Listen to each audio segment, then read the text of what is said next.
Jadi di Fitup ini, orang yang punya modal, bahkan orang yang tidak punya modal sekalipun, seperti Pak Hamid misalkan supir angkot, beliau dari yang bukan siapa-siapa bisa berubah hidupnya lewat Fitup gitu, bisa ngangkat gitu. Kita nggak bilang tiba-tiba kita baru mulai tiba-tiba langsung jadi wong sugih gitu, enggak. Jangan tiba-tiba langsung lompat jadi miliarder mengalahkan Sandiaga Uno, enggak. Tapi minimal untuk kita bisa hidup, untuk kita bisa mencukupi keluarga kita, itu kita bisa. Sedangkan di luar sana, kalau kita mau usaha, modal buka warung sama buka supermarket, itu sudah pasti yang buka supermarket pasti lebih sukses. Itu sudah pasti dan nggak bisa dibantah. Tapi kalau di Fitup, Anda bisa mengejar dari yang bukan siapa-siapa, dari yang tidak dikenal sampai bisa berhasil. Itu hebatnya Fitup. Karena orang bisa betul-betul memulai dari nol. Jadi tujuan utamanya adalah untuk memberikan kesempatan kepada kita semua untuk bisa mendapatkan income itu. Jadi Anda nggak usah khawatir kalau misalkan cloning-cloningan itu apa ya, Pak, saya pernah ngelihat ada orang punya handphone, aplikasi Fitup di HP-nya dia ada 100.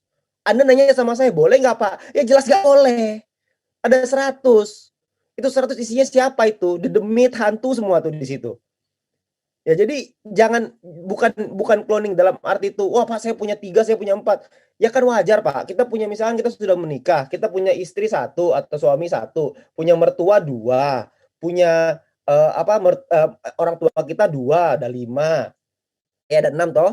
Terus kita punya om tante, ya kan nggak ada masalah gitu, karena kita ingin memberikan mereka juga. Kalau mereka memang belum bisa terbuka untuk bermain sekarang, ya nggak ada masalah.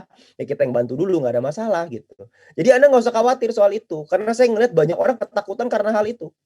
Itu mindset yang menurut saya salah. Dibuatlah, digorenglah oleh banyak orang, saya nggak tahu siapa, akhirnya keluar tuh inovasi-inovasi yang luar biasa.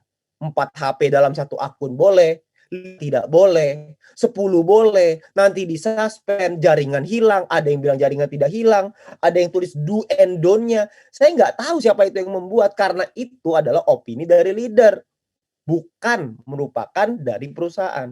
Nah, saya pengen ngajak teman-teman semua untuk ikut menceritakan ini kepada tim-tim kita.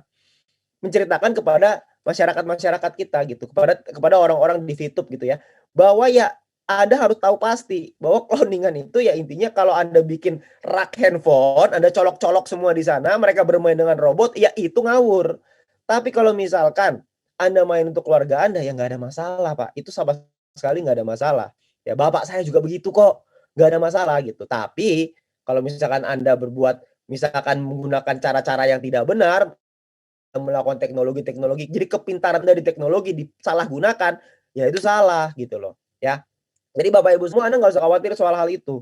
Ya jadi itu tetap dilanjutkan saja nggak ada masalah, karena itu akan membawa Anda untuk, bisa mendapatkan, tambahan dan lain-lain gitu ya. Jadi supaya di tengah pandemi ini kita semua bisa bangkit, semuanya bisa berjuang sama-sama, ya. Jadi sekarang tinggal pertanyaannya kembali ke Anda masing-masing. Apakah Anda mau berjuang atau Anda mau mendengarkan, terpengaruh oleh orang-orang di luar sana, ya.